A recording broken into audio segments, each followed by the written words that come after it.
में लिए मक्के के अंदर DAP और यूरिया डालना है, और उसकी एक नई टेक्निक भी मैंने ईजाद की है, तो वो भी मैं आप लोगों को दिखाऊंगा। अभी अपन ने समथिंग लाइक 10 बोरी यूरिया रख लिया है और अपन खेत की तरफ जा रहे हैं।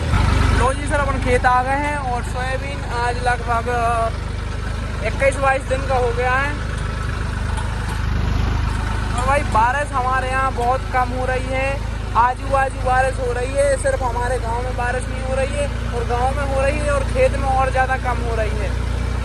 तो बारिश इतनी होती है कि बस सोयाबीन का काम चलता रहे, पर अपनी इतने में काम नहीं चलेगा। बारिश होनी चाहिए अच्छी खासी बारिश, अच्छी खासी बारिश होगी तभी जो कुएं वगैरह हैं वो रिचार्ज होंगे, तभी जाके अपना काम बनेगा। थोड़ी बहुत बारिश का क्या ही होगा। What's up? I hope you guys are all the way fine। तो अपने सोयाबीन की एज लगभग 20 से 22 दिन हो गई है और अपना मक्का लगभग 25 से 26 दिन का हो गया है। आज अपन उसको DAP और यूरिया का पहला डोज दे रहे हैं। अनफॉर्चुनेटली अपने पास पोटास है नहीं और मिल भी नहीं रही है, तो ये दिक्कत है। चलो कोई ना, अगले डोज में अपन पोटास थोड़ी ज़्यादा दे देंगे। और पोटास जब ही ज़रूरी पड़ती है जब उसके दाने वगैरह भराव की स्टेज आती है। अभी उसको पोटास की उतनी ज़्यादा ज़रूरत भी नहीं है, अभी नहीं देंगे तो चलेगा, लेकिन जब आप सेकंड डोज दोगे तो उसमें पोटास देनी ज़रूरी रहेगी।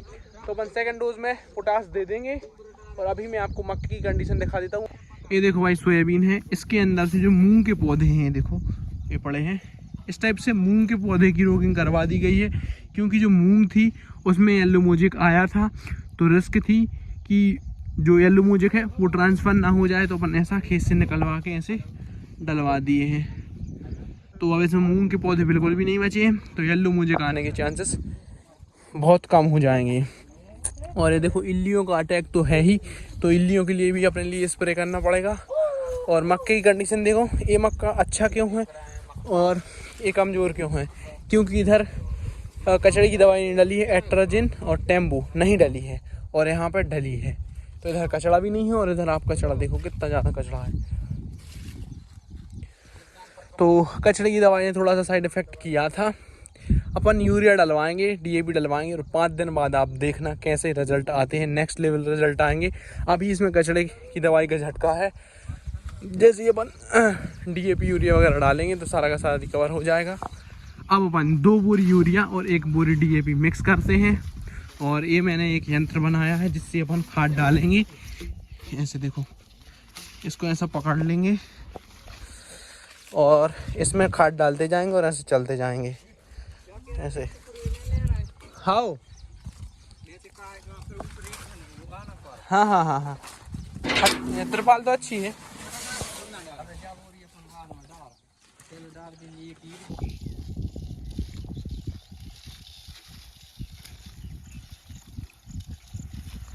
तो जी सर, ये टेक्निक मैंने इंस्टाग्राम पे देखी थी और आज अपन इसको इम्प्लीमेंट कर रहे हैं, और बहुत बढ़िया तरीके से काम हो रहा है। बहुत जल्दी बाइंड अप हो रहा है। जहाँ बहुत ज़्यादा टाइम लगता और बैक में पेन होता, वहाँ पर काम बहुत ज़्यादा जल्दी बाइंड अप हो रहा है।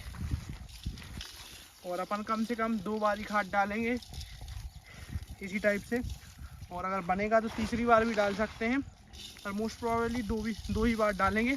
और अपन ज़्यादा बहुत ज़्यादा भी नहीं डाल रहे हैं, एक डिसेंट अमाउंट डाल रहे हैं।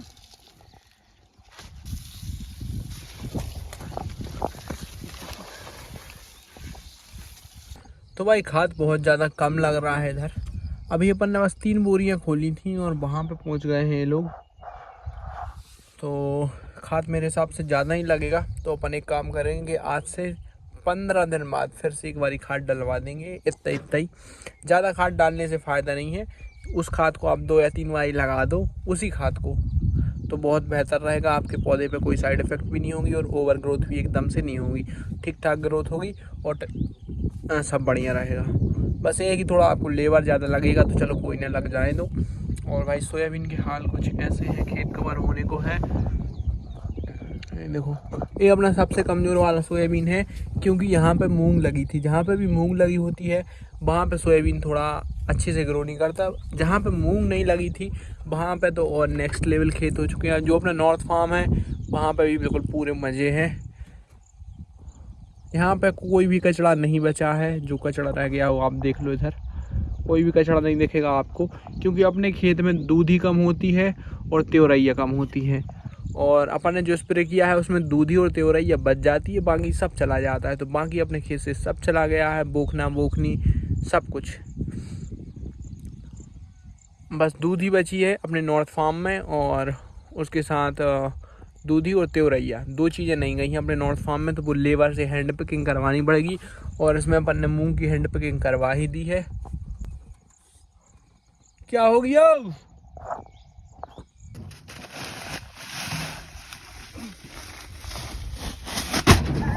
पट जाना ये तो भगा रहे ये तो आनो अम्मा अपा तारा को सीधी पट भी रे वाह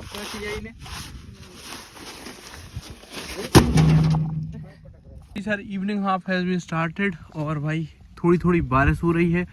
और इससे अच्छा मौसम खाद डालने के लिए कोई भी नहीं हो सकता। जो अपन ने खाद सुबह डाला था वो सारा का सारा गायब हो चुका है। बस थोड़ा थोड़ा डीएपी दिख रहा है, यूरिया तो तभी गायब हो गया था और डीएपी भी शाम तक गायब हो जाएगा, यानी कि सारा का सारा डिजॉल्व हो जाएगा। और आज रात से ही इसको लगना स्टार्ट हो जाएगा और कल से इसमें डिफरेंस दिखने स्टार्ट हो जाएंगे। भाई धान देखो, धान की कड़ाइयाँ वो हैं और कुछ यहाँ पे है। धान भी मंजे में, मकई में थोड़ी दिक्कत थी, अब मका भी मंजे में हो जाएगा और सोयाबीन तो है ही मंजे में। ट्रैक्टर को भी उन्हीं लोगों के पास लेके चलते हैं क्योंकि वो वहाँ से बहुत दूर से निकल के आते हैं थैली भरने के लिए। वहीं पे जाएंगे, वहीं पे मिक्स करेंगे।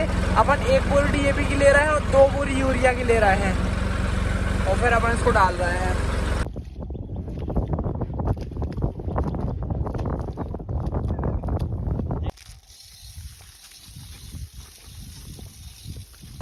लो जी सर, तो इवनिंग हाफ का काम भी ख़त्म हो गया है। अपन ने आधे खेत में डाल दिया है, आधे खेत में अपन कल डालेंगे।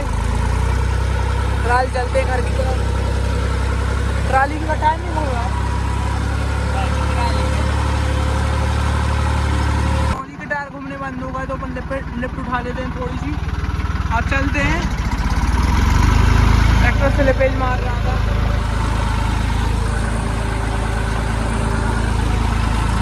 ये देखो भाई, ये लंबा वाला कचड़ा जिसकी हाइट 6 फीट होती है उसको 4-5 इंच पे ही मिटा दिया गया है।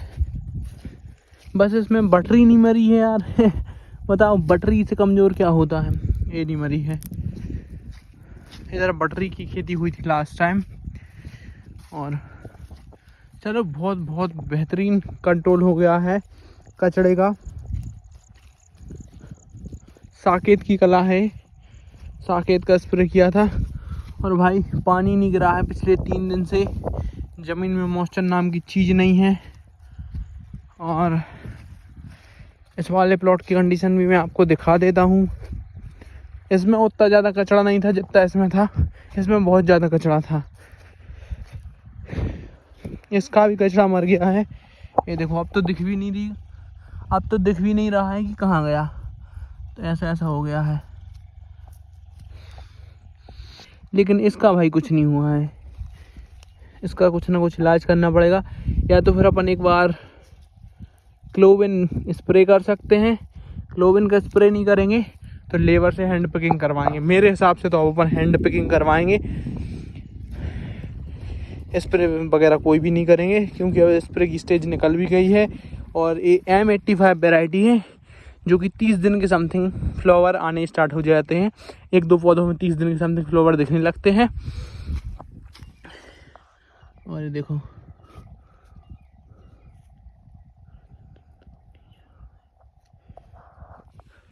और 30 या 35 दिन के समथिंग इसमें फ्लावर दिखने लगते हैं। बाकी सब वैरायटियों में 40 दिन के समथिंग फ्लावर दिखते हैं, पर इसमें जल्दी आ जाते हैं।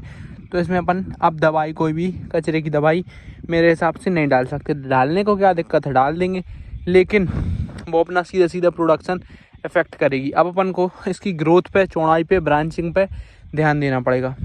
इस कंडीशन में कभी भी आप हर्बिसाइड का स्प्रे मत करो। खेत की ऐसी कंडीशन है तो हर्बिसाइड का स्प्रे मत करो।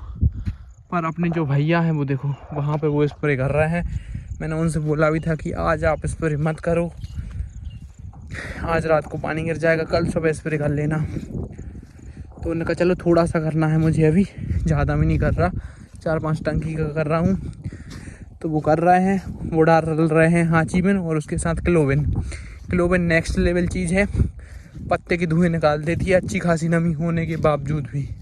लेकिन वो ऐसे ड्राई टाइम पे डाल रहे हैं, मुझे तो भाई डर लग रहा है, ये भगवान करे कि उनकी फसल को कुछ ना हो। अगर अपने पूरे प्लॉट में इस टाइप की ग्रोथ होती तो मैं खुश होता। ये क्या है भाई,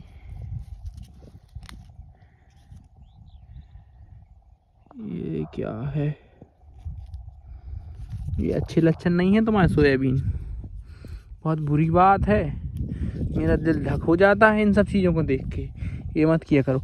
अगर इस टाइप की ग्रोथ होती तो मैं सेटिस्फाइड होता, पर इस टाइप की ग्रोथ है तो ग्रोथ थोड़ी और होनी चाहिए। और भाई खुल के पानी गिर रहा है, तो उस हिसाब से अपने लिए स्प्रे को शेड्यूल करना पड़ेगा, उस हिसाब से अपने लिए प्लानिंग बनानी। जब भी ऐसे पानी गिरता है कि एक दिन गिरा फिर 2 दिन खुला, एक दिन गिरा 2 दिन खुला, तो इस टाइम पे होता क्या है कि जो अपनी फसलें हैं उनकी हाइट बहुत ज़्यादा बढ़ जाती है और उनमें फ्लावर्स आते हैं, पॉट्स बनती हैं, पर पॉट्स के अंदर दाने नहीं बनते हैं। ये दिक्कत आती है। एक बार ये अपने साथ ऐसा हुआ है, मुझे एक्सपीरियंस है कि अपनी जो फसल है उसकी हाइट बहुत ज़्यादा हो गई थी और अपने जो सोयाबीन है उसमें से कुछ नहीं निकला था। आज से लगभग 4-5 साल पहले जब मैं छोटा था, पर मुझे थोड़ा बहुत याद है कि उस बार ऐसी बारिश हुई थी, पानी गिरता था फिर 4-5 दिन के लिए खुलता था, पानी गिरता था खुलता था, तो हाइट बहुत ज़्यादा बढ़ गई थी। तो इस बार ये अगर हाइट ज़्यादा बढ़ेगी तो अपन PGR का यूज़ कर सकते हैं और जो फ्लावरिंग वगैरह के लिए चीज़ें होती हैं उनका यूज़ कर सकते हैं। तो भाई सोयाबीन की खेती ऐसी कॉन्स्टेंट नहीं है कि आप बोलो कि मुझे एक लिस्ट बना के दे दो कि ये दवाई डालनी है। दवाई डलती है अकॉर्डिंग टू द कंडीशन, कि कैसी क्या कंडीशन है। जैसी कंडीशन होगी आपके सोयाबीन की, जैसी कंडीशन होगी वेदर की, उस हिसाब से दवाई डलती है। ऐसी दवाई नहीं डलती कि एक प्रॉपर लिस्ट बना ली कि भाई 15 दिन पे दवाई डालनी है, 20 दिन पे डालनी है, 40 दिन पे डालनी है, 60 दिन पे डालनी है। तो ना मेरे भाई ऐसा नहीं होता, अकॉर्डिंग टू द कंडीशन सब कुछ होता है, जैसी कंडीशन वैसे काम। और अब चलते हैं अपन अपने साउथ फार्म में। चाहिए इस प्लॉट को देख के मैं कुछ हद तक बहुत खुश हूँ कि चलो प्लॉट बढ़िया है, कचरा ख़त्म हो गया है। अब एक आध बार लेबर से हैंड पिकिंग करवानी पड़ेगी तो वो अपन करवा देंगे, कोई बड़ी बात नहीं है। बाकी सब कुछ बढ़िया है, इंसेन है। इंसेक्ट अटैक भी अपने हाथ में है, कंट्रोल में है। थोड़ी बहुत इल्लियाँ दिख रही हैं, तो मैं इंतज़ार कर रहा हूँ कि बारिश हो जाए। वो बारिश में भी काफ़ी सारी इल्लियाँ ख़त्म हो जाती हैं, इंसेक्ट ख़त्म हो जाते हैं। और इस बार मुझे येलो मोज़ेक का भी डर लग रहा है कि येलो मोज़ेक भी आ सकता है, तो अपन उस हिसाब से भी पूरे तैयार रहेंगे। फसल को हर 1-2 दिन में इंस्पेक्ट करते रहेंगे और देखते रहेंगे कि किस चीज़ की क्या कंडीशन बन रही है, और उस हिसाब से अपन अपने काम करते रहेंगे। कहाँ स्प्रे करना है, कहाँ निदाई करनी है, जो भी स्ट्रिक्ट एक्शन होगी अपन उसको लेंगे, चाहे वो कुछ भी करना पड़े। तो भाई अपन अपने साउथ फार्म आ गए हैं और साउथ फार्म में देखो मुझे क्या देखने को मिला है कि जो अपनी टॉर्नेडो है उसने भी पत्ते जलाए हैं और कचड़े पे भी बहुत अच्छा कंट्रोल किया है। ये पत्ते जलाती नहीं है, पर पत्ते इसलिए जलाए हैं क्योंकि थोड़ा अपन ने तेज़ स्प्रे किया था, फुहार भी ज़्यादा बनाई थी, लेकिन उसके पीछे वो कारण नहीं है। असली कारण जो है कि बारिश ना होना। स्प्रे अपन ने किया है और उसके बाद बारिश, अच्छी बारिश नहीं हुई है, बूंदाबांदी सी हो जाती है रोज़ रात को, तो उसको अपन बारिश नहीं कह सकते। और ये भाई अच्छी बात नहीं है जो ये पौधे मुझे देखने को मिल रहे हैं। इनको देख के मेरे मन में चिंता हो रही है कि क्या पता इस साल भी सोयाबीन कुछ प्रोडक्शन नहीं देगा। ये जो चीज़ है ये बहुत बेकार चीज़ है, इसको अपन यहीं दफन कर देते हैं। अब अपन को इसको गंभीरता से लेना पड़ेगा कि ये एक्चुअली में है क्या। मुझे तो येलो मोज़ेक जैसा ही दिख रहा है, तो येलो मोज़ेक कोई छोटी मोटी चीज़ नहीं है। ये ऐसी चीज़ है जैसे आदमी को कैंसर, सोयाबीन को येलो मोज़ेक। ये भाई दवाई के कारण भी पौधे येलो पड़ जाते हैं, पर मुझे ये वो वाले पौधे नहीं लग रहे हैं, तो बहुत ज़्यादा अलर्ट रहना पड़ेगा। इसलिए भाई सोयाबीन का बीज बदलते रहना चाहिए। अगर इसकी जगह कोई पुराना बीज होता, जैसे 95-60 वगैरह, और कोई पुराने बीज होते, तो उनमें पूरों में अभी 20 से 30% पौधे पीले हो जाते। पर उसमें थोड़ी रेजिस्टेंस पावर है, तो ये लड़ने की कोशिश कर रहा है, और पानी गिर जाएगा तो ये शायद लड़ भी लेगा। और मुझे इसको देखना ही पड़ेगा। वैसे पुरानी पत्तियों में आता है येलो मोज़ेक, इन पत्तियों में आना चाहिए था, लेकिन जो ये नई ट्राइफोलिएट निकली है ये इसमें आया है, तो शायद ये येलो मोज़ेक ना भी हो, और कोई चीज़ हो, किसी तत्व की कमी हो अपनी ज़मीन में, या फिर हर्बिसाइड का इफ़ेक्ट हो। तो अब वो मैं थोड़ा स्टडी करूँगा और फिर आपको बताऊँगा। पूरे खेत में घूमने के बाद और अच्छे तरीके से एनालिसिस करने के बाद मुझे ये रियलाइज़ हुआ है कि ये जो पीले पौधे हैं ये येलो मोज़ेक नहीं है, एक स्ट्रेस है, ये स्ट्रेस है, और इसकी जड़ें भी बहुत कमज़ोर सी हो गई हैं। ये वाटर स्ट्रेस है। जिस तरीके से अभी वेदर है वो पौधों को काफ़ी ज़्यादा स्ट्रेस दे रहा है, तो इस स्ट्रेस से बाहर निकालने के लिए अपन 3 चीज़ों का स्प्रे कर सकते हैं।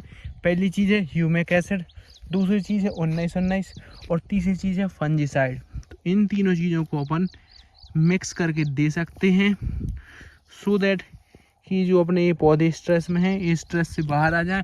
और अगर आज के आज ये वेदर अच्छा हो जाता है, मौसम सही हो जाता है, पानी गिरने लगता है, सब सही हो जाता है, तो ये स्ट्रेस से भी बाहर निकल आएंगे बिना किसी स्प्रे के।